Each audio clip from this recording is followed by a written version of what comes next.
Բարի երեկո սիրելի ունկնդիրներ, եթե Մարիշի հետ հաղորդումը, ես Մարիա Հակոբյանյանն եմ, այսօրվա իմ հյուրը շատ ինձ համար հատուկ ու մոտիկ ու սիրելի մարդ է, պարոն Հակոբյանյանը, Հրաչիկ Հակոբյանյանը ու շատ իմ համար այսօր պատասխանատու ինտերվյու է լինելու, ճիշտ է, պարոն Հակոբյանը Բելգիայում չի ապրում, բայց քանի որ դուք շատ եք ինձ հարցեր տալիս իր կյանքի մասին, ճանապարհի մասին, ունի շատ ուսանողներ Բելգիայում եւ Ֆրանսիայում եւ ամենտեղ եւ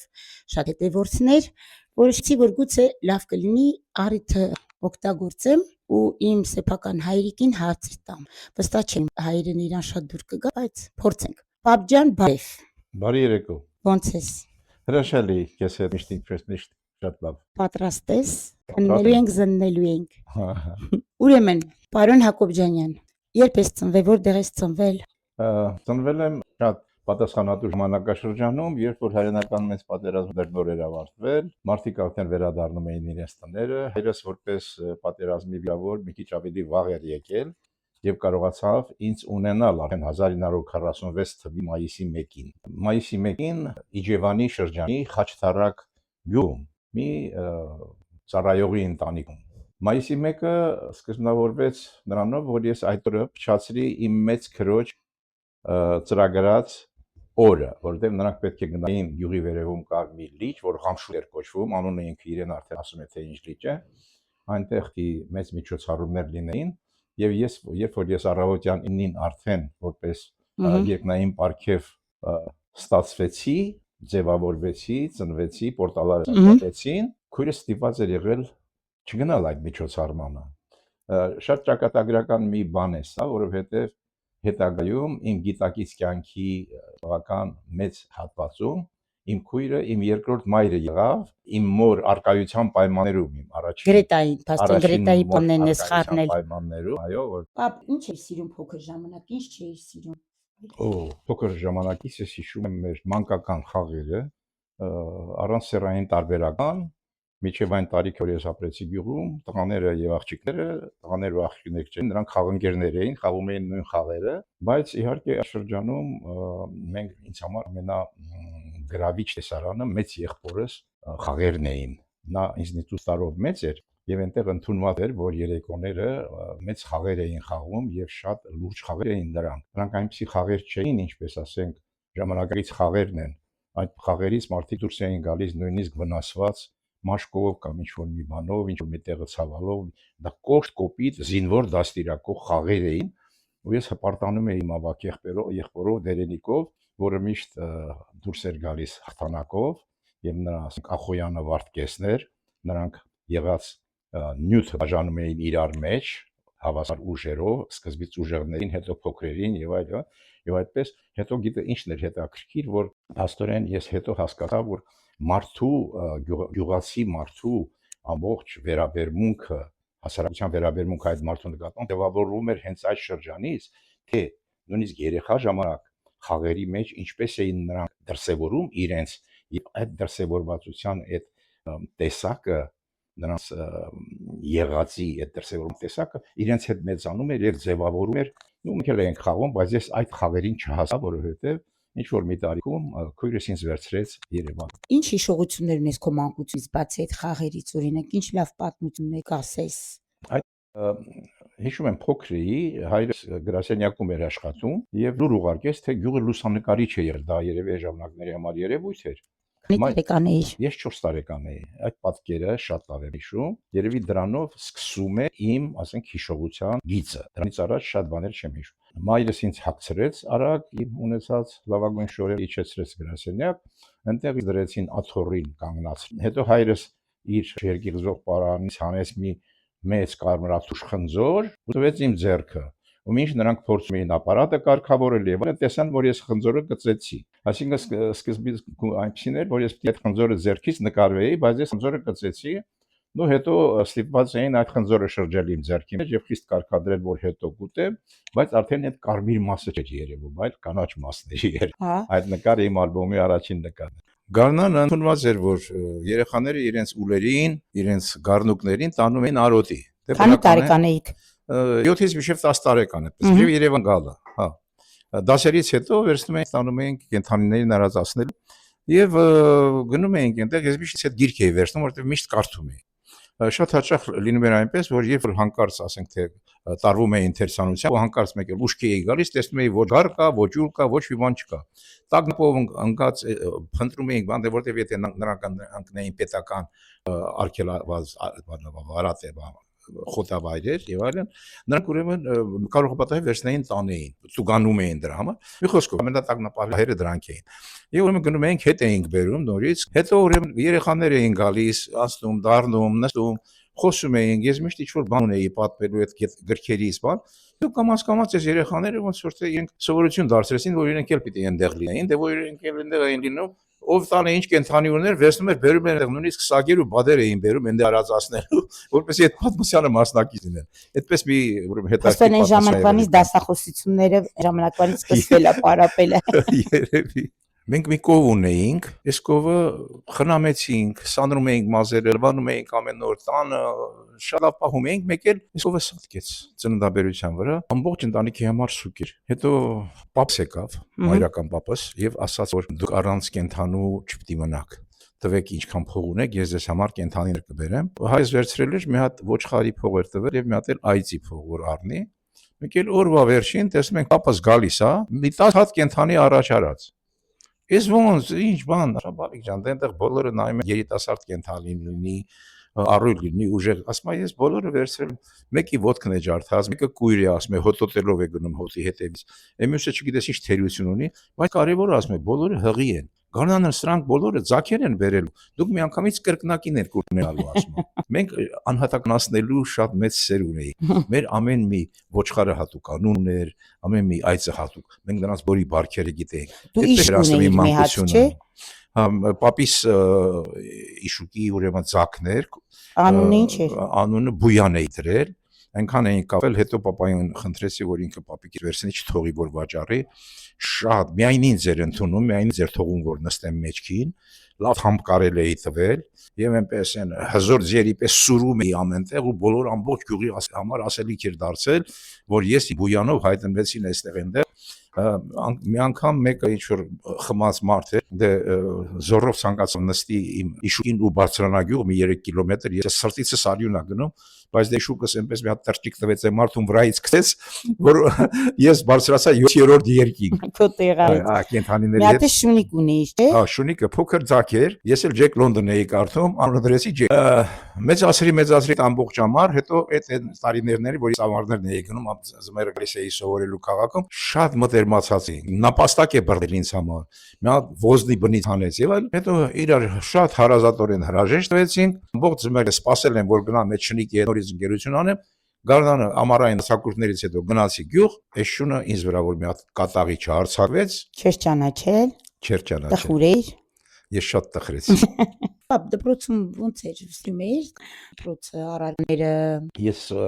մինչև 6-րդ դասարան սովորեցի գյուղում, ունեինք հրաշալի ուսուցչական կազմ, ասեմ ձեզ, որ մեծ մասամբ ուղարկված աշխատակիցներ էին, տեղացի կադրեր շատ քիչ էին, միայն ասենք նախնական դասարաններում, տարրականներում, իսկ հետո արդեն ավելի լուրջ առարկաներ, ես հիշում եմ շատ լավ ուսուցչուհիներին, որոնցից շատերը հետագայում իմ կապից հետ պահպանեցին մինչև բավական երկար ժամանակ, մինչև իրենց կյանքի վերջը, երբ որ նրանք նույնպես տեղափոխվել էին Երևան գյուղից։ Դու քանի տարեկանում տեղափոխվեցիր Երևան։ Ես կլինեի 12-13 տարեկան, տեղափոխվեցի Երևան։ Կան Երևան տեղափոխվելը այնպեսի մի իրադարձություն եղավ, որ ինձ պետք էր դպրոցից վերցնել իմ տեղեկանքները։ Ես վերցրեցի իմ տեղեկանքները Հակոբյանյան Էմիլ Արամայիսի։ Հետո հայրս ասեց, բայց դու փաստաթղթերով Հակոբյանյան Հրաչիկ ես։ Ու դա ինձ համար ոնց որ սառը ցնցուկ լիներ, որովհետև ոնց որ մի ուրիշ օտար անուն գա քեզ վրա։ Ես զարմացա, ինչպես բոլորը զարմացան, մայրս զարմացավ առաջին հերթ։ Պարզվում է, որ ժամանակ առաջ, երբ որ ես ծնվել եմ, մայրս ունեցել է երազանք, երևի իր ուսուցիչներից լսած Ռուսոյի Էմիլ կամ դաստիարակության մասին այդ գրքի, եւ որոշել է, որ իմ անունը պետք է Էմիլ լինի։ Իր հայրս էլ շատ խելացի մարդ լինելով,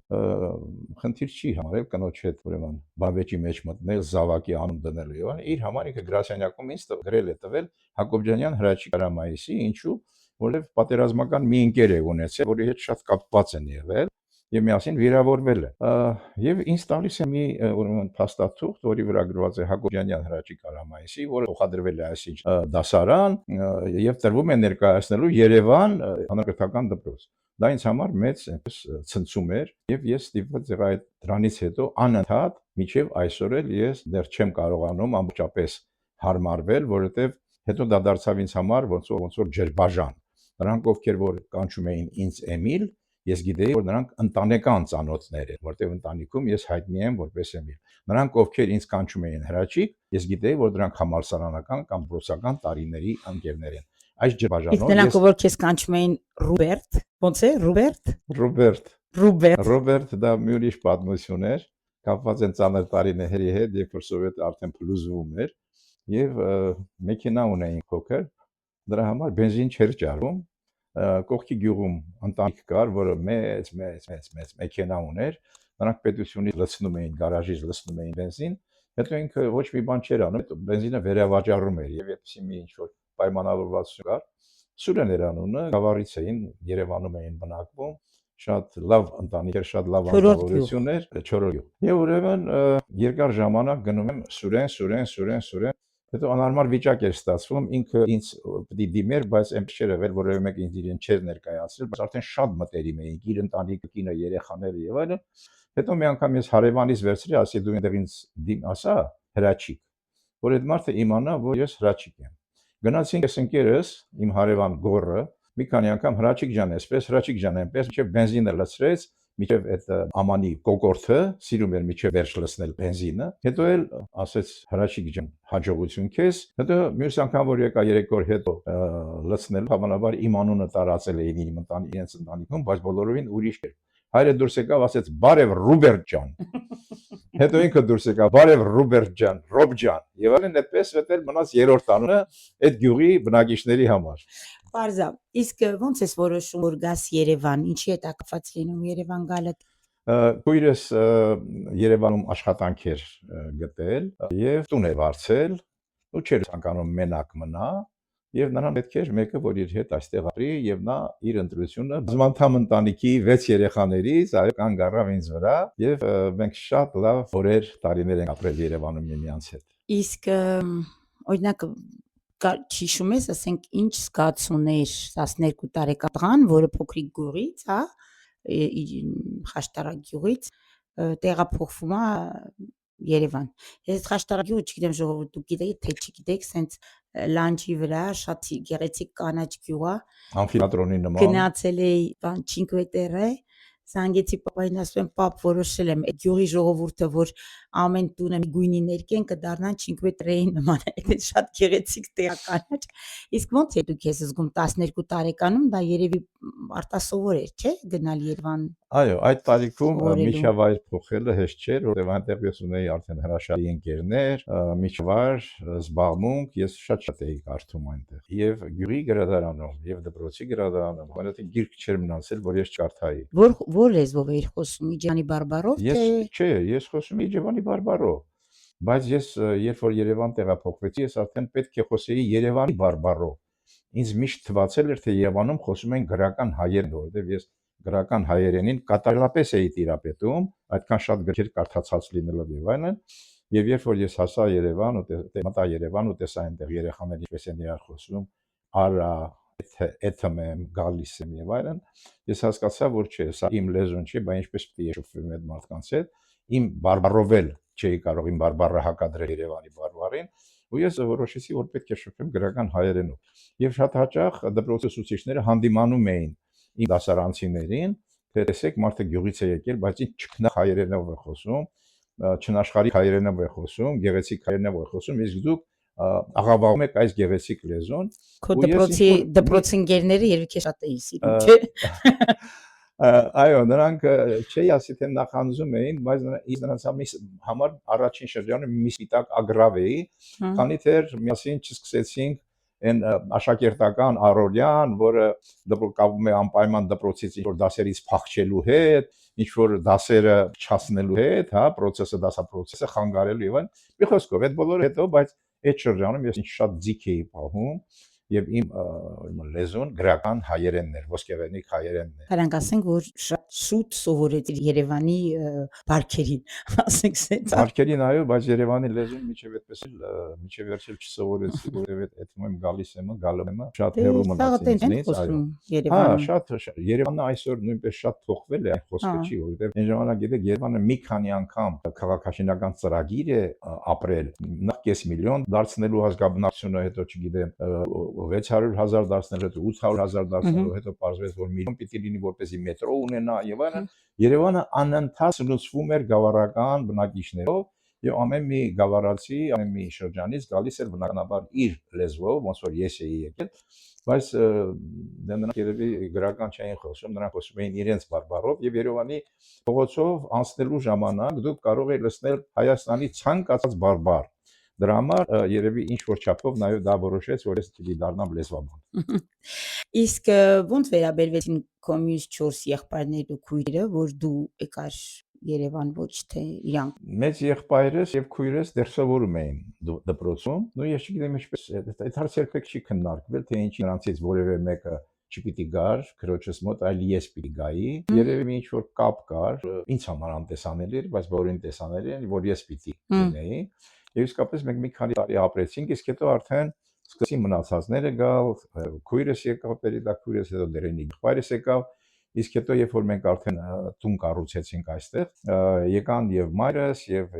փոքր քույրս ու եղբայրս, մենք 3 քույր, 3 եղբայր ենք։ Իսկ օրինակ ինչ դժվարություններ կային Երևանում։ Կան է որ կյանքը ընթանում էր իր հունով, հետպատերազմյան տարիներ, ընդամենը 10 տարի էր անցել պատերազմից, երկիրը դեռ չէր վերականգնել, շատ դանդաղ էր առաջ գնում եւ այլն։ Մի անգամ մի հարևան ունեինք, ինքը Լենինյան շրջանի դատավոր էր, եւ նա ինձ փոցում կանգնացրեց եւ ասեց. «Հրաչիկ, դու ինչ ես անելու ամառը»։ Ես ասացի դե գյուղ կգնամ, այնտեղ վարսակոտս անցկացնելու։ Ասեց ես քեզ մի ուրիշ բան եմ առաջարկում եւ ասաց որ Լենինյան շրջանի դատարանում կա ցրիչի աշխատանք։ Եթե ես կամենամ 2-2.5 ամիս, այսինքն այդ ամբողջ համառային արձակուրդի ընթացքում կարող եմ աշխատել եւ փող վաստակել։ Ես ասացի քրոջս հետ խորհրդակցեմ եւ նույն երեկոյան պատասխանեցի, որ ես պատրաստ եմ այդ աշխատանքի։ Այդպես էլ եղավ։ Քանի տարեկան էիր այդ ժամանակ։ Այդ ժամանակ արդեն 14 էի եւ շատ հետաքրքիր աշխատանք սկսեց իմ կյանքում, դա Երևան քաղաք, անցայրացիր Երևան քաղաքը ճանաչելու լայն հնարավորություն էր։ Չարբախ Դեռ երրորդ մաս էինք։ երրորդ մաս։ Լայն հնարավորություն էր, որովհետեւ տեսեք, դատական նիստ է կայանալու, այդ դատական նիստի հրավիրված անձիկ, գոկաներ եւ այլն, մեկը ապրում է, չգիտեմ, Կոմիտաս փողոցի վրա, մյուսը ապրում է Կայարանում, մյուսը ապրում է Չարբախում, մյուսը եւ ես պետք է այդ բոլորին քաղաքի տարբեր ծայրամասերից տանեի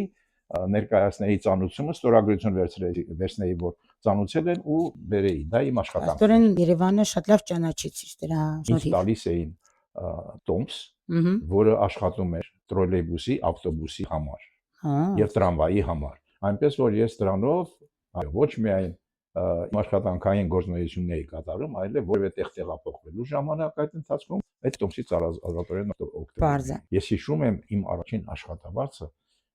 400 ռուբլի, այդ 100 ռուբլիները այսօրվա մեր փոքր պլանշեներից մի քիչ նեղ ու բավական շատ տպավորիչ փող էր այդ խորհրդային երկրի փողը, որ ամբողջ խորհրդային երկրի վրա առաջի աշխատավարձով։ Բնականաբար քույրս ամբողջ փողը ծախսեց ինձ վրա, բայց ես այնուամենայնիվ կարողացա նրան մի ծաղկեփուն գնել։ Այ ինչ հավես է։ Իսկ երկար աշխատեցիր որպես ցրիչ։ 2.5 ամիս, հետո դասերը սկսեցին վեն, բայց գարնանը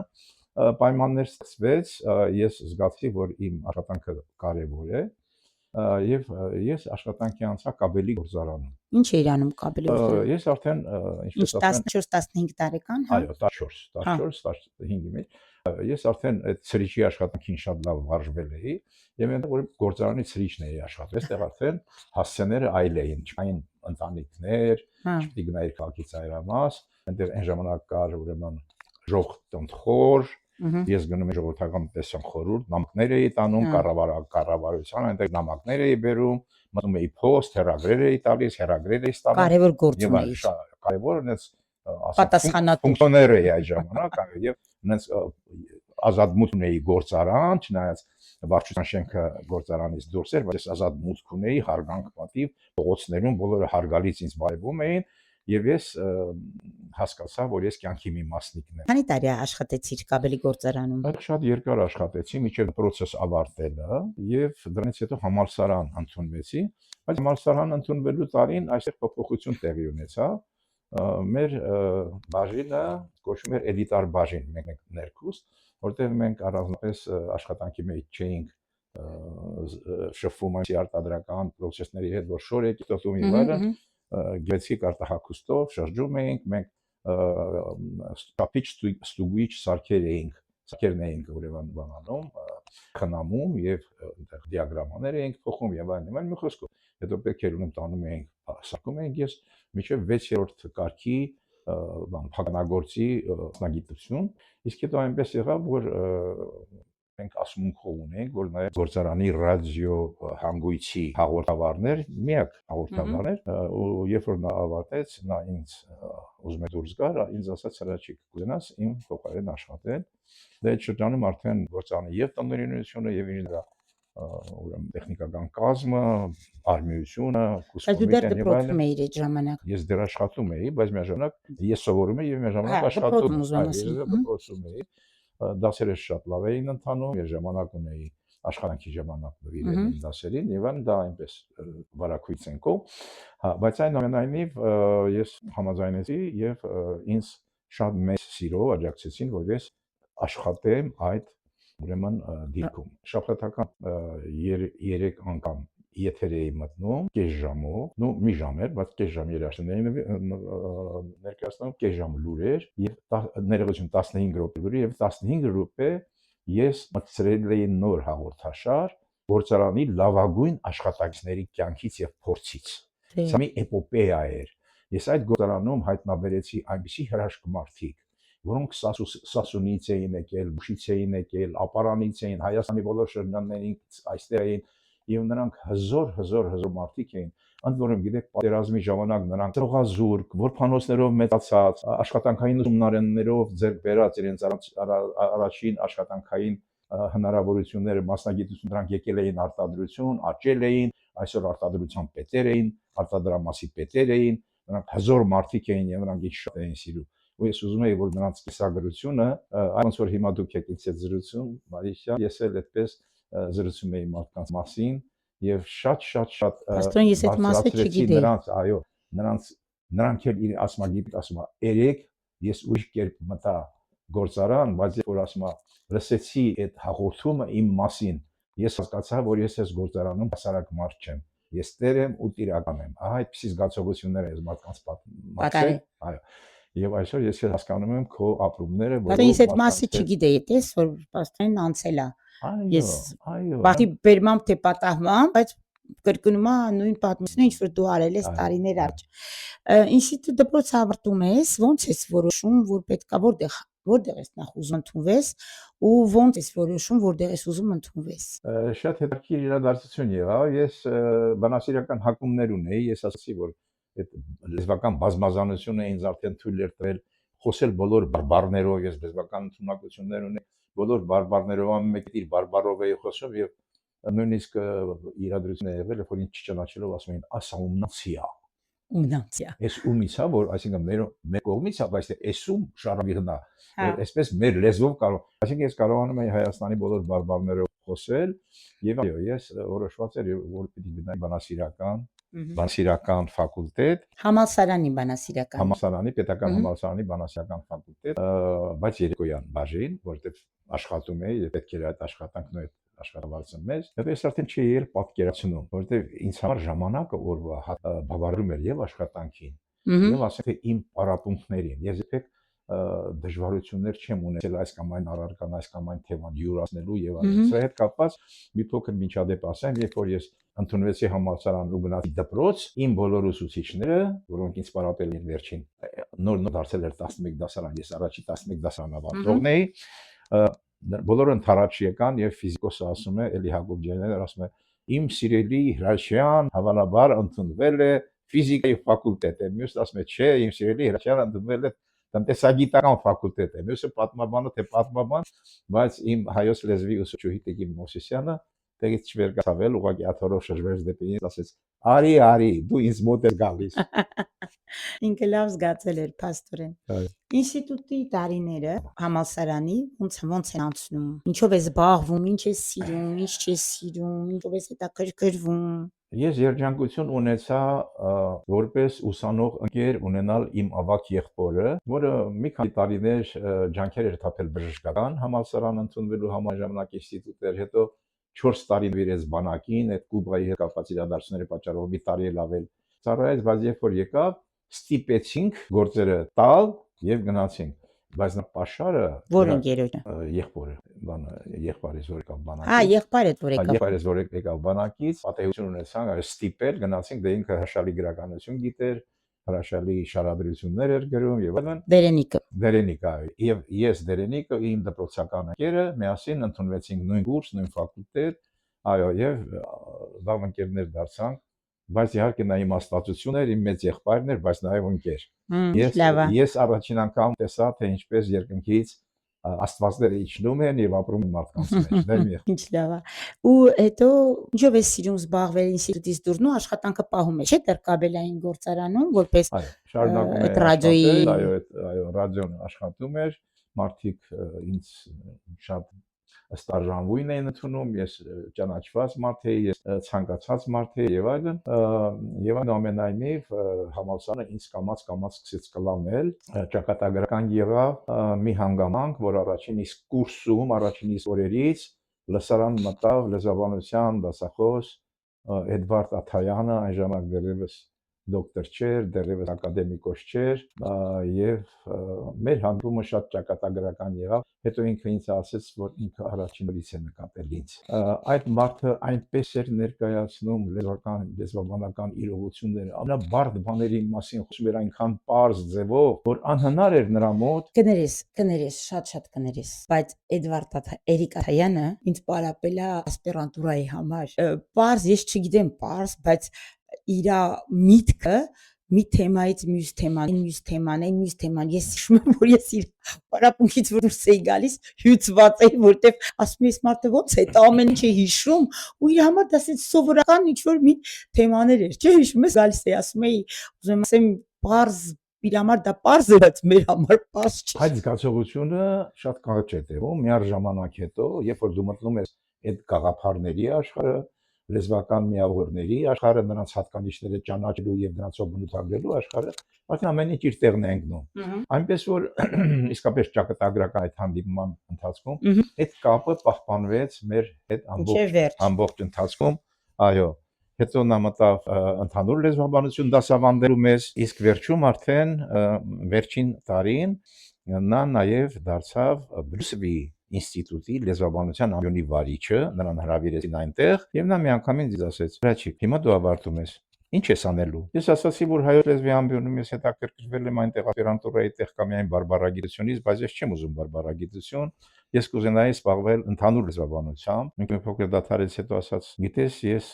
հայտարարություն կտամ, եթե դու համաձայնես գալ Բրյուսելի համալսարան դիմելու այնտեղ»։ Ընդ որում միշտ էր հետաքրքիր, մեր կուրսը շատ ուժեղ կուրս էր, շատ այնպես նպատակասլաց մարդկանց կուրս էր, տարիքով մարդիկ էին կյանք մի անգամ իրենց արդեն տրորել էր, նրանք կրթության մեջ էին գտնում իրենց ապագան։ Նույնիսկ ակադեմիկոս Լևոն Մկրտչյանը, գրականագետ, նա մեզ ասաց. «Վերցրեք բուհի ուսանողական գիտական ընկերությունը ձեր ձեռքը», եւ մի անգամ կազմակերպեց 40 հոգի մեր կուրսից զեկուցողներով, ամբողջ ուրեմն այդ ընթացքը, այդ գիտական կոնֆերանսը լցրինք մեր ելույթներով, եւ դրանից հետո արդեն ամեն մեկս հասկացանք, թե մենք ով ենք, ինչ ենք ներկայացնում ինձից։ Վերջին կուրսում ես անընդհատ զբաղված էի լեզվաբանական, եւ Էդվարդ Աթայանը ինձ անհատ հանձնարարություններ տալիս, սա ուսումնասիրել, ես շատ էի խորացել։ Աստորեն կարանք ասենք, որ քո սերը լեզվաբանության դեպի լեզվաբանություն եկել է Էգձաձայից, աստորեն։ Այո, եկել է Էրիկ Աթայանից, ես չգիտեմ ով էր նա ինձ համար, նա երևի երկնքից ուղարկված մի անձնավորություն էր, հրեշտակ, որի հետ ես կապվեցի, ընդ որում նա ինձ հետ վարվում էր հայրաբար, եւ անգամ վերջին շրջանում, երբ որ ես ասպիրանտ էի, եւ այլ վերջին շրջանում չէ, համալսարանից հետո դե 4-րդ տարվալից սկսած ես սկսել եմ այցելել նրանց տուն տարբեր առիթներով եւ նրանց տան անդամն էի, սիրելի տան բոլոր անդամների համար եւ տիկնոջ Ջեմայի համար, երեխաները Սոֆիկն էր դեռ, Վահրամը դեռ չէր ծնվել, ավելի ուշ ծնվեց, նա բանակից եկա նոր ծնվեց ինքը, հա, այնպես ինչպես որ ես իմ ծնողներն են ինձ հարազատ եղել, որպես ծնող նրանք էլ նույնքան հոգատար են եղել, եւ ես կարծում եմ, որ իմ վերաբերմունքը նույնպես եղել է համապատասխան, որտեղ միջև վերջին շունչը ես եղել եմ նրա հետ, դա հիմա էլ տիկին Ջեման կա, Փառք Աստծո, ասում եմ Հրաչիկ ջան, Աստված լավ է վարվել, որ իմ լսողությունն է փչացրել, ոչ տեսողությունը, այլ կերպ ես չէի կարողանալ հասարակության անդամ լինել։ Իհարկե դժվար է։ Ինստիտուտ, Բրյուսելի ինստիտուտ, ասպիրանտուրա, հետաքրքիր թեմա, ինչ է կատարվում։ Ճիշտ ասած, ես քանի որ երեկոյան էի արտել համալսարանը, ես ռազմական դասընթացներ չէի անցել, եւ ինձ անմիջապես տարան բանակ, 1 տարով իհարկե, այդպես էր իրանքը։ Հետո ես որ վերջացա, հա, ես գնալուց առաջ փորձեցի մի շարք մինիմումներ հանել, անհրաժեշտ էր դա այն ժամանակների համար։ Հետո փորձի փիլիսոփայությունն էլ հանձնել, փիլիսոփայությունն էլ ընդունում էր հենց ինստիտուտի ռեկտորը Ռաֆայել Սամսոնովը։ Նա ասեց, ես պաշտոնապես իրավունք չունեմ ձեզ ասելու ոչ, եթե ցանկանում եք կարող եք մասնակցել քննությանը, բայց ես ձեզ նախապես ասում եմ, որ դուք չեք կարող այն հանձնել։ Ասում եմ, ինչու, Ռաֆայել Միխայլովիչ։ Ասում եմ, դե որովհետև մենք 6 ամիս դասընթացներ ենք վարել այս դասընթացը հանձնողների համար, այս քննությունը մինիմում հանձնողների համար։ Այնպես որ եթե դուք դա չեք անցել, չեք կարող։ Մի խոսքով, պիտի ասեմ, որ շատ փառահեղ քննություն եմ հանձնել, որտեղ Երիկա Թայանը իր փիլիսոփայական նկարտումներով այստեղ նույնպես ինձ հետ էր, եւ մենք ասենք թե կոնկրետ կարդում էինք, ասենք ոչ միայն Հումբոլտ, ոչ միայն Հեգել, այլ նրանց քարտուղարների գործերը, ասենք Հեգելի մասին եւ այլն, Էքերման հայտնի բան է, նա քարտուղարն է եղել։ Մի խոսքով, ինքը ինձ իրական չնշանակեց, բայց երբ որ ես բանակից վերադարձա, հետո գրվեցի այդ դասընթացին, 6 ամիս հետո այդ դասընթացից, քննության ժամանակ ինքը ինձ լսեց եւ ասաց, ես քեզ գերազանց եմ դնում, բայց դա այսօրվա գերազանցը չի, դա այն մի տարի առաջվա գերազանցն է, որ ես քեզ իրավունք չունեի դնելու, իրավունք չունեի, որտեղ ինքս էի սահմանափակել իմ իրավունքներ եւ այդ գերազանցը դուք ստանում եք այն օրերի համար։ Մի հետաքրքիր միջադեպ եղավ հենց մի տարի առաջ քննության ժամանակ, երբ որ ինձ հարցրեց ինչպես եք դիտում օրինաչափության պատահականության փոխհարաբերությունը, ես ասացի, ես կարծում եմ, որ պատահականություններ չեն լինում, ամեն ինչ օրինաչափ լինում եւ նույն երևույթը մենք կարող ենք դիտել եւ որպես օրինաչափ երևույթ եւ որպես պատահական երևույթ, ասած շատ զարմանալի, բայց ինչպես, ասի թե մենք ուսումնասիրության շրջանակ մեծացնում ենք եւ պատճառը հետևանքը դնում ենք կողքի եւ արդյունքն էլ տեսնում ենք թե այս հետևանքը ինչ պատճառից է, դա դառնում է օրինաչափություն։ Եթե մենք պատճառը դնենք շրջանակից դուրս, միայն հետևությունը նայենք, դա կլինի միայն պատահականություն։ Ասած սա շատ նոր տեսակետ է փիլիսոփայության մեջ, իսկ ես արդեն նախապես իմանալով, որ ինքը ինձ չի գնահատել, ասացի, իսկ ինչով է այն ված։ Եվ մենք այդպես էլ բաժանեցինք, բայց իհարկե նա շատ արժանի օբյեկտիվ վերինաշճանի օբյեկտիվ մազավորություններ եւ մի տարի հետո ինքը ինձ այդ քննության դիմաց հատուցեց, բայց արդեն այդ դասընթացը անցնելուց հետո։ Հետո արդեն սկսեցին կոնկրետ հետազոտությունները, դասալսումներ, ինձ համար նոր միջավայր ստեղծվեց Բրյուսելի ինստիտուտներ, այստեղ էլ մի շատ զարմանալի աշխատակազմ կար, այնտեղ այդ համալսարանը հայտնի էր իր ռուսաց լեզվի ֆակուլտետով, իսկ ռուսաց լեզվի ֆակուլտետի նշանավոր դասախոսները հիմնականում հայ մարդիկ էին, որոնք Եղեռնից մազապուրց փախել էին, բայց ընկել էին Ռուսաստան, եւ նրանց համար ռուսերենը շատ կարեւոր լեզու էր, շատերը չէին տիրապետում հայերենին այնպես, կամ էլ տիրապետում էին իրենց իգրիրի բարբառին, ղարսի բարբառին եւ այլն, եւ հայերեն գրական հայերենով չէին կարողանում արզատ արտահայտվել եւ խոսում էին ռուսերենով իրար հետ, բայց վերինաշճանի հայրենասեր մարդիկ էին։ Ես համալսարանում տեսել եմ հայրենասեր դասախոսներ, բայց այսպիսիները չէի տեսել, որ ռուսերեն են խոսում, բայց հոգին վառվում է Հայաստան աշխարհի համար։ Եվ ես շատ գնահատելով այդ հանգամանքը, նույնիսկ մի քիչ ժամանակից առաջ նետվելով ասեմ, որ 77 թվականից մինչև 88 թվականը ես հայկական ազգագրական երգչախումբ ստեղծեցի հենց այդ մարդկանց համար։ Փաստորեն կարանք ասենք, որ Բրյուսելը ուրիշ է։ Կարանք ասենք։ Կարող ենք ասել, որովհետև ես ասեմ, ամեն մի ուսումնական հաստատությունում լինում են իրադարձություններ, որոնք ստվերում են այդ համալսարանի իսկական պատկերը, լավ մարդկանց պատկերը, խոսքը այն մասին է, որ երբեմն մարդիկ համաձայնության են գալիս անձնված սովորող ուսանողների հետ տարբեր բաների շուրջ, բայց Բրյուսովի համալսարանում ես այն ժամանակներում եւ այսօր մինչեւ հիմա այս երևույթը չկա եւ ուսանողը ոչ միայն ինքը գիտի իր գնահատականը, խումբը գիտի նրա գնահատականը, եթե որևէ խմբի ղեկավար դասախոս այդ ուսանողուհուն բարձր նշանակի կամ ցածր նշանակի այն գնահատականից, որը նրան տալիս է կուրսը, խումբը, նա իր արժեքը կկորցնի ուսանողների Դե լեզվական ես հիշում եմ, որ ես ուսանող էի, ասենք ընկերները, որոնք համալսարան բան ժող եւ այլն տենց սովորում էին, մի շատ տարբեր էր, որ իրանք տարվա մեջ շատ ազատ էին, քննությունից քննություն էին պարապում, ու ասենք գուցե այդ պատոկներում, այդ բաներում չէին կարող իմանալ ամեն մեկի առանձին արժեքը, ոնց որ գիտելիքերի արժեքը, ուզում եմ ասեմ, իսկ մեր մոտ ասենք ամենօրյա դասընթացներ էին, ամենօրյա աշխատանքեր, դու ամեն օր պետքա սովորեիր լեզուն, պատմեիր, խոսեիր, ասեիր, այսինքն դու չէիր կարող գնալ քննության ու ստանալ լավ թվանշանը, եթե ընթացիկ դու չես կարողացել տիրապետես լեզուն, մի օրում դու չէիր կարող այդքան բառ սովորեիր ու այդքան, ասենք, ճկունություն ունենայիր, էլի, երևի դա բավականին, հա։ Բայց ինձ ես ուրիշ բան էի ուզում պատմեիր Բրյուսովի ինստիտուտում, երբ որ դու ասպիրանտ ես դառնում, մի օր Բրյուսովում աստիճաններից իջնելուց ինչ է կատարվում։ Դա հենց կապված է փիլիսոփայության պարապմունքի հետ, մեզ ասացին, որ երկրորդ հարկում կարող եք խմբվել, ռուսական համալսարանի շենքն վերևի, ու ես կանգնած եմ ներքևում, մի երկուսին արդեն ճանաչել եմ, մեկ էլ տեսնում եմ վերևում աչքյանների վրա մի խոշոր աչքերով աղջի, ինչպես Իսահակին Միրավի կամրջի վրա եւ իջնում է։ Եվ այդպես էլ ճակատագիրը մեզ կապեց իրար, դա Լուիզա Խորենի Միլիտոսյանն էր, որը այսօր այնպես Իմ մաման է, եւ մաման է, եւ իմ քույրն է, եւ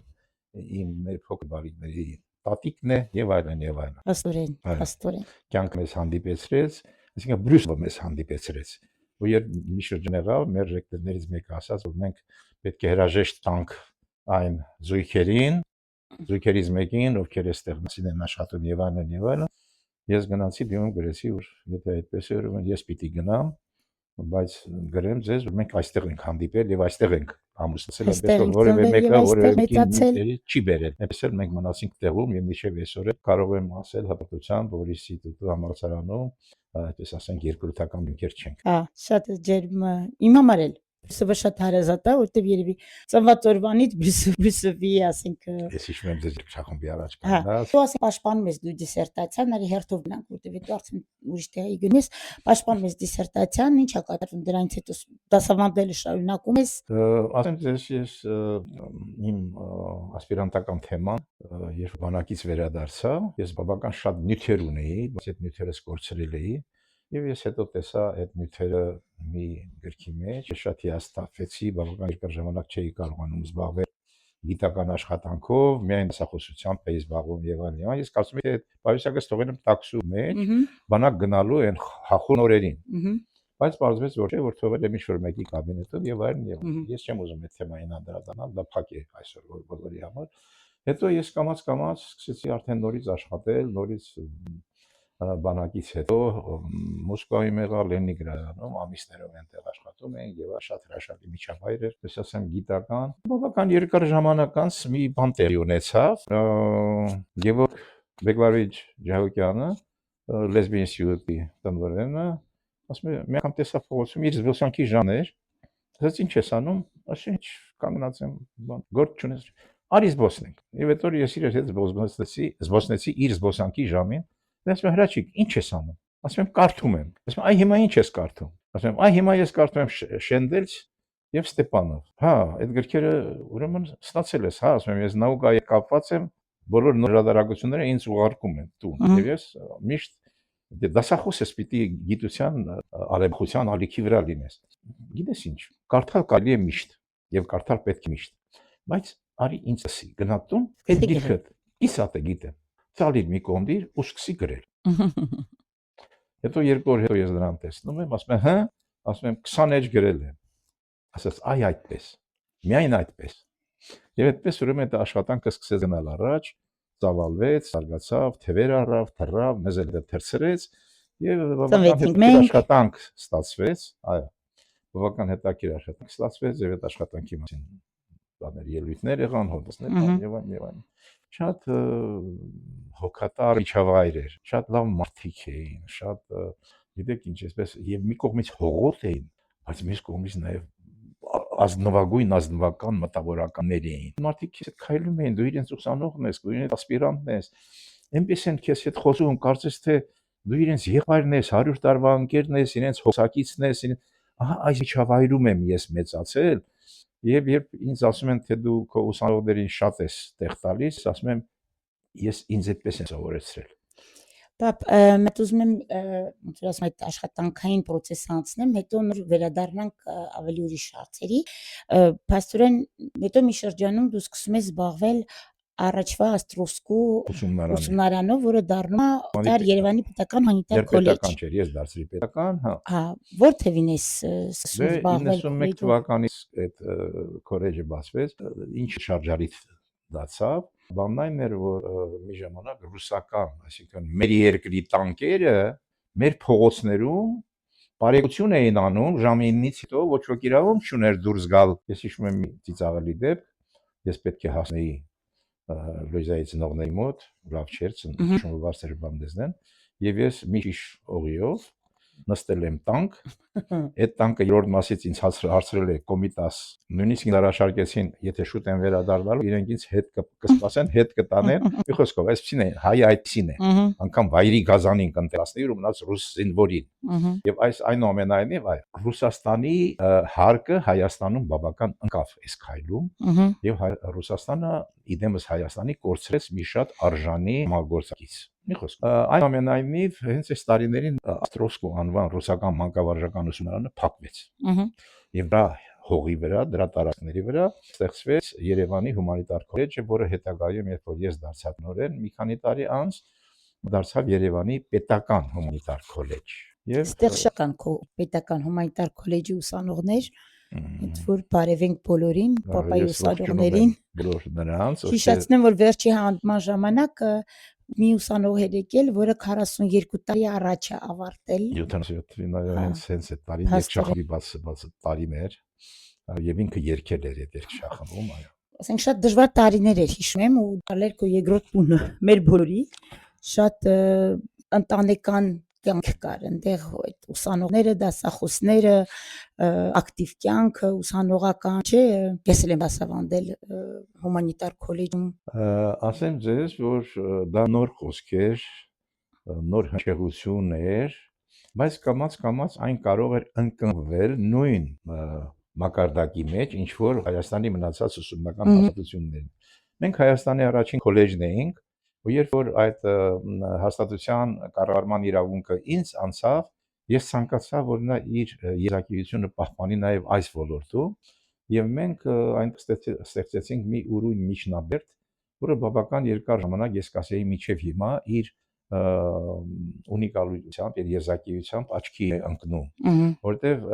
դու ինձ հետ աշխատեցիր իմ զավակը լինելով, դու ստացար այնտեղ ֆրանսերենի լեզվի ամբիոնի բարիչի պարտականությունը, դու գիշեր-ցերեկ էիր կորցնում եւ ասեմ ձեզ, որ քո դրած այն սկզբունքները, որ դու դրել ես այդ լեզվի դասավանդման ոլորտում, միջև այսօր գուցե թե ընկել են, իջել են, բայց չեն բարձրացել։ Այսինքն այնքան լավ էր դրված, որ ինքը այն որ գնաց գնաց ռելսերի վրա մատոկ կտացնում է եւ նա ոչ աջ կարող է գնալ, ոչ ձախ կարող է գնալ։ Նա կարող է գնալ միայն ուղիղ։ Հասնիկն էլ է, չէ՞, այդտեղ Բելգիայում Յագումյան ինքն ամբյոնի վարիչը ֆրանսերեն, ես որ եկա աշխատելու ինձ թվում է, չէ՞, ժամանակը։ Այո, իհարկե։ Հասչան պաչկներ են կանում քեզ։ Շատ լավ ժամանակներ էին։ Երգը իմ հիշողություններս, այստեղ մենք ունենք հայ ուխտավորների միություն, միշտ որ ճանապարհություններ են գնում, ավտոբուսում նստած երգելու գնում են, այն որ աղջիկներն էի ասում Նարային ու Մարշակին, ասում եմ ամեն անգամ որ ձեր երգելը տեսնում, հիշում եմ մեր ճանապարհությունները, դե մոտնես տպավորությունն է, որ մեքենա նստեինք, գնաց նստեինք, ավտոբուս նստեինք, բանը միջոցառում լիներ, բոլորը միշտ երգում էին։ Դե մամայի պապան երգում էր, շատ լավ հավես հեքիաթները երգելով պատմում, չէ, հիշում ես, Աչքերը, այո։ ես մեկ բան եմ ափսոսում, որ այն ժամանակ չկար այս հեռախոսները, որտեղ շատ դժվար է բացատրել այդ հեքիաթ պատմելու process-ը, բայց նաև դուք ձեր ամբողջ ընտանիքով 6 երեխայով հիմնականում կապելա մի քանի ձայնով, հիշում եմ մեր լուսոյի նշանդակին, որ ասում բոլորը սկսեցին, իմ համար այդ երգը միշտ մնացել է իմ մեջ, ասենք բոլոր պահերին, հեշտ դժվար ճանապարհներին, դա ոնց որ դարել է, ոնց է երգը մտել ձեր ընտանիք, ոնց է երգը մտել քո մեջ, կամ ոնց է ստեղծվել այդ երգչախումբի գաղափարը, քանի տարի, 11 տարի 11 տարի, այո։ Բրիֆտվի ինստիտուտում։ Այո, դե արդեն ասեցիր, որ մենք ընտանիքում երգում ենք, քարաձայն կոմիտաս ենք երգում, Պերիտան մեզ չափ էր տալիս որպես սորո դիրիժոր եւ այլն, ու ես բավական նույնպես արդեն գաղափար ունեի երգի մասին, ձայնադրման մասին եւ այլն, մի խոսքով հետո եկան մի ժամանակներ, երբ որ Հայաստանում ազգային մտածողությունը սկսեց բարձրանալ, հա, անդերքից, դա մի կողմից ուրեմն սովետական գաղափարների փլուզման արդյունք էր, մյուս կողմից ազգային ճնշված գաղափարների ազատագրման, այդպես սպորտման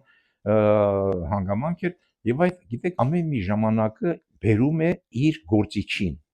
Այդ ժամանակի մեծագույն գործիչը ես կհամարեմ Հայրիկ Մուրադյանին։ Հայրիկ Մուրադյանը, որը նույնիսկ այն ապարատով անցած մարդ էր, շրջկոմի քարտուղար էր եղել եւ այլն, նա իր մեջ անթեղած պահել էր հարազատ երկրի մուշի կամ արևմտյան Հայաստանի տարբեր գավառների երգերը եւ նրա կատարումները, որոնք կամաց սկսեցին հեռարձակվել հայկական ռադիոյում, մի անգամից մի այնպիսի շարժում բարձրացրեց դեպի ազգագրական ուրեմն երգը, որ ամբողջ ժողովուրդը երգում էր։ Այդ ժամանակ մագնիտոֆոններ կային, մենք այդ մագնիտոֆոններն առած մեր տարիքին չնայելով, փոխանակ մեր տարիքին համապատասխան ձևերով դեպի երիտասարդական հավաքները գնայինք, մենք գնում էինք դեպի գյուղեր, դեպի Սասուն, դեպի Ապարան, այնտեղ ինքնատարեց մարդ կար, նստեցնում էինք, խոսեցնում էինք, երգել էինք տալիս, բանդեսդեն, հետո բերում էինք տուն, այդ գեղչկական արտահայտությունների տեքստերից հանում էինք, այն ասենք երկի մեջ կրկնություններ, հայկական երկկրկնություններ չի սիրում, այդ կրկնությունները հանում էինք, մի խոսքով դարձնում էինք այն, ինչ հետո մենք արդեն սկսեցինք հնչեցնել Բրյուսովի դեմից։ Ես մի քիչ առաջ ասացի, որ այն դասախոսները, որոնք հայնադարձված էին, Ռուսաստանից էին եկել եւ այլն, ես նրանց ավելի շատ Հայաստանին կապելու համար այդ երգչախումբը ձևավորեցի եւ դա ճշմարիտ է։ Հետո այսպես էր, առաջին կուրսը սկսում էր լեզվաբանությունով, 25 տղա, 25 աղջիկ հանում էի բեմ, աշխատում էի իրենց հետ։ Ես ասում էի, որ ես ձայները չեմ ստուգում, որտեղ հայկական երգի լավը այնպեսին է, որ նա եթե հայը ծնվել է, եթե առաջին ճիշը հանել է, ուրեմն հայկական ժողովրդական ազգագրական երգը ի վիճակի է երգել։ Այդպես էլ ուրեմն բոլորին վերցնում ենք, հետո սովորեցնում ենք տեքստը, հետո բեմական պահվածքը, ինչպես մտնել բեմ, ինչպես դուրս գալ այնտեղից, տարբեր ուրեմն ճանապարհներ, հետո արդեն ձայնադրում մենք այնտեղ բազմաձայնության չհասանք, բայց եկսերության հասանք, որ ասենք գիտեք այնպիսի երկեր կային, որոնք հարց ու պատասխանի նման։ Այո, որոնք ուրեմն հանդիպել էին մեզ մի քանի տարբերակներով։ Եվ որպես այդ տարբերակները հնչեն բեմի վրա, մենք այդ տարբերակը կատարում էինք աղջիկների, հետո տղաները որպես կրկներ կատարում էին մյուս տարբերակը։ Այդպիսի փորձեր շատ են արել եւ դրանք հիմնականում հաջողվում էին։ Դուք գնում եք անգամ փառատոնների, չէ՞։ Մենք էլ էինք գալիս դες փառատոնների, նկարները պետք է գտնել մի հատ։ Վերջերս մահացավ Սադանյան Գագիկ անունով մի տղա, որը պոլիտեխնիկական ինստիտուտի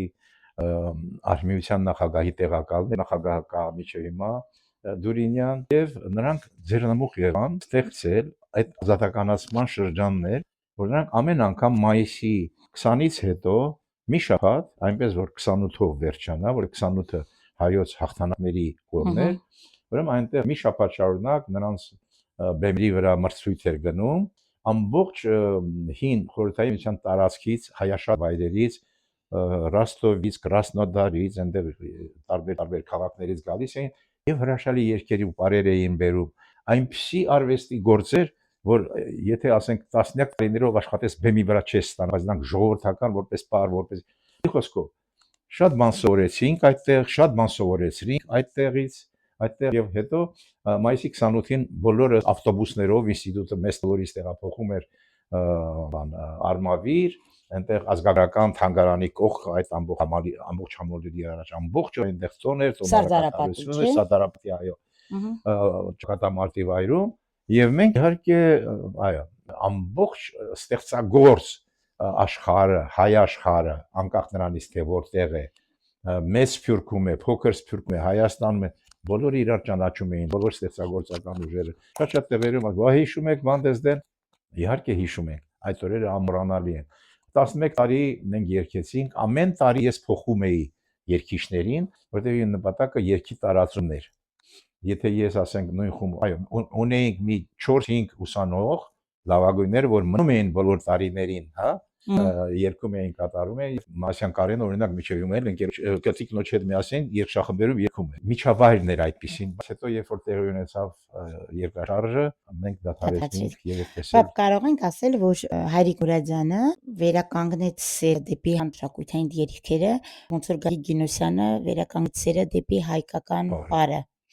Որտեւ մոտ մի քիչ հիմա որ դու պատմում ես, ես երբեք դրա մասին չէի մտածել, բայց մի քիչ այնց ոնց որ զուգահեռ է ստացվում, որովհետեւ ասենք այն ժամանակ էլ բոլորը այնց երգում էին բան հայկական այդ երգերը, ոնց որ հիմա բոլոր երիտասարդները ապարում են ու դա մենակ ձևի համար չեն ապարում բեմի, այլ նաև իրանց առօրյայում, իրանց միջոցառումներում այն օրը տեսար գնացել են մեխել են երիտասարդների միջոցառմանը։ Ճիշտն ասած, ես երկինաղրոք ներողություն եմ շատ խնդրում մեր բոլոր ընկերներից, բայց քո մասնագիտական այդ աշխատանքային այդ հետազոտական հարցեր process-ի վերաբերյալ հարցեր չեմ տա, որովհետև ցավոք սրտի մեր հաղորդ ժամանակապահ ժամանակի առումով իսկ որ ասում որ սկսենք դա անվերջանալի կլինի, մի քանի հարց եմ պատրաստել, որ քեզ պետքա տամ։ Ոնց կուզենաս, որ քեզ հիշեն, քո մասին հիշեն։ Գիտեք ինչ, մարդու մասին հիշելու երկու ճանապարհ կա։ Առաջինը իր հետ ապրած մարդկանց հիշողություններում են, որովհետև մարդը հիշվում է այնքան, որքան որ ապրում է վերջինը նրան տեսնողներից, որ ամենափոքրիկն է եղել եւ բնականաբար ավելի քիչ բաներ է հիշում։ Սա հիշողության մի ասպեկտ է։ Մյուսը իհարկե գիտությունն է։ Գիտությունը, որ արդեն քեզ հիշում են քո գրած հոդվածներով, քո ունեցած ելույթներով, որոնք հիմա բնականաբար տեսագրվում են եւ նույնպես դառնում են պատմություն, քո գրքերով եւ այլն, սա հիշողության մյուսն է, որը ավելի շատ հանդես է գալիս գիտության կյանքում, քաղաքական կյանքում եւ այլն։ Դա մի ոլորտ է, որտեղ ես նույնպես ինձ շատ լավ եմ զգում, որովհետեւ այն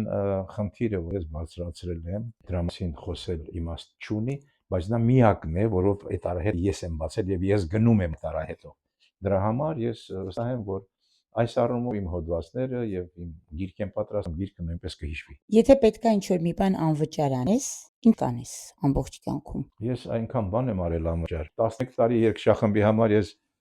մի հատ վճար եմ ունեցել, որ երգչախմբի անդամների համար շոր են կարել տվել եւ մի անգամ էլ մեզ պատկերատրել են 18 տոմս խորհրդային տարիներն էին, որ մենք գնացինք հասանք մինչև Կիև գնացքով այն ժամանակ բարեկամության գնացքներ կային շաբաթը մեկ գնում էին այս է եղել ես երբևէ որևէ բան չեմ արել նայելով դիմացինի ձեռքին կամ աչքերի մեջ թե ինչպես կգնահատի ես դա առաջին գնահատողը իմ աշխատանքի եղել եմ ինքս առաջին գունակը կամ դրգոհը եղել եմ ինքս եւ եթե ինձ հետ եղել են մարդիկ ես ուրախացել եմ որ ես մենակ եմ դժվարությունների դեպքում ինչպես ես վերաբերվում դժվարություններին։ Նախ ասում եմ մի հատ խորշուն ճաշիր, որտեղ միշտ չէ որ առաջին եկած խոսքը որպես պատասխան, որպեսզի հնչեցնես որ սիրտ հանգստանա, կամ առաջին կատարած քայլը միշտ չէ որ ճշմարիտն են, միակ ճշմարիտն են։ Դրա համար ասում են որ մարդը պետք է մտքում հաշվի միջև 10, գոնե միջև 5-ը, միջև որ ճիշտ լուծումը ինքնաբերաբար կգա։ Դա ընտրանք է, որին քո մտածողական ամբողջ ինվացքը պատրաստ է եւ ես դրանով եմ առաջնորդվում։ Պապ, ինչ որ ձև նշում ես քո ձեռքբերումները։ Ընտանիքիս հետ, այո, հիմնականում դա նպատակ չունեմ նշելու։ Եթե կան մարդիկ, ովքեր պատրաստ են դատել կարդալով, ես նրանց սիրով լսում եմ։ Բայց եթե գիտությունների դոկտոր ասում է, լավ է, բան չի կարող նել, ինչպես կարող են հայերը շոմերների հետ նույն ժողովրդի եղած լինել, դոկտոր մարդ, որը պիտի որ կարդա։ Ինչի համար է երախտապարտ կյանքում։ Երախտապարտ եմ իմ ծնողներին, երախտապարտ եմ իմ պապիս Հովսեփ Հակոբյանյանին, որի գալացի զրույցները շատ դաստիարակչական մեծ ազդեցություն են ներգործել ինձ վրա։ Մեր տարիքի կտրվածությունը, հեռավորությունը շատ մեծ է, եւ նա երբեմն շատ բարկանում էր, ասում է, ախր լավ, որոշ բան կար, գիտես, նա ինձ ասում էր տետրի մեջ գրի կամ պահի կամ անգիր արա, ժամանակին հասկանալու ես ինչ է սա, այսօր դու ի վիճակի չես հասկանալ։ Տվյալ պահին ինչի վրա է բևեռած քո ուշադրությունը։ Տվյալ պահին ճիշտ ասած ես ավելի շատ սկսել եմ մտածել գիտության մասին, քան թե մնացած ամեն ինչի, եւ շատ եմ ուզում, որ հայերենի կորցրած արժանինքները, չգնահատված արժանինքները վերադարձվեն հայերենին եւ հայերենը հնչի որպես այն լեզուն, որը եւ այն ժողովուրդը, որ աշխարհի մշակույթի մեջ շատ մեծ ներդրում ունի։ Ինչ որ բանի մասին զղջում ես կյանքում։ Ոչ մի բանի մասին չեմ զղջում։ Եթե կախարդական փայտիկ ունենայիր ու կարողանայիր ինչ որ մի բան փոխել քո կյանքում, ինչը փոխեիր։ Ես ժամանակ մեկ հետ կտայի, որպեսզի տեսնեմ ձեր մանկությունը, որպեսզի տեսնեմ իմ պապիկիս լինել կամ ընդհանրապես, մարդիկ գոնե մի օրով արթնանան, վերականգնել, մի հատ զրուցեն, նայեն, բայց այսօրվա քո, ասենք, դիրքորոշումը տեսնեն, հետո նորից գնան։ Ուրեմն իմ համար սա շատ հետաքրքիր ինտերվյու էր, որտեղ անկախ նրանից, որ դու իմ papan ես, իսկան ժամանակ շատ բաներ մանուկ էր, երևի բաց էի թողել կամ չէինք ժամանակ վերցրել այդ ամեն ինչ ուսումնասիրենք իրար հետ։ Կարամ ասեմ, որ ես շատ երջանիկ մարդ եմ, որ դու իմ papan ես, ման իմ մաման է, բացի նրանից, որ բոլորը ձեզ շատ սիրում են ու բոլորը միշտ ասում են՝ «Վայ Հակոբյանյան, վայ, բա կարող է դու Հակոբյանյանի աղջիկն ես», ասենք ես որտեղ գնամ, դա չկա տենց տեղ, որ ես գնամ ու հանգարցակի չստացվի, մեկը չլինի, որ ասի դու կարող Հակոբյանյանի աղջիկն ես։ Այսինքն Հակոբյանյանի աղջիկ լինելը իմ համար միշտ եղել է հպարտություն, նաև ինձ որոշ դեպքերում որոշ դժվարություն, որովհետև պետք էր որ ճիշտ ճանաչում լիներ Հակոբյանյան անունը, սխալների շատ իրավունք էր, բայց բացի դրանից ուզում եմ ասեմ, որ ես շնորհակալ եմ, որ դու իմ papan ես եղել, որովհետև անկախ ամեն ինչից սխալվել եմ, չեմ սխալվել, դու իմ համար մեկ ֆանն ես եղել։ Հիշում եմ, որ ես հաղորդումը առաջի անգամ Արիսի հետ հաղորդում եք, քեզ ուղարկեցի, ասի պապ, Արիս ուզում է հաղորդում անենք, բայց սենց չեմ ուզում շատ գրական հայերենով անեմ, իսեք բան, ասեցիր, ոնց քեզ հարմար է, դու տենց էլ արա։ Այսինքն ես երջանիկ եմ, որ դու միշտ եղել ես իմ կողքին, ասենք միշտ ուղղորդել ես առանց քննադատել ու դու բարես բոլորի համար, բայց իմ համար ավելի շատ էլի։ Պապ, շատ մերսի քո ամեն ինչի համար, քո մարդ լինելու, քո մարդ տեսակի, քո papa տեսակի համար, ես երևի իմ հետ բոլորն էլ կհամաձայնվեն, չնայած ես ասում եմ որպես աղջիկ էլի ու ես հիմա շատ հետաքրքիր էր այս ինտերվյուն։ Շատ մերսի քեզ, որ համաձայնվեցիր, մի անգամից չհամաձայնվեցիր, իհարկե մի քիչ պետք էր աշխատել, բայց քեզ շատ մերսի, որովհետև իմ համար շատ կարևոր էր այս ինտերվյուն։ Ինձ համար է շատ կարևոր էր, որովհետև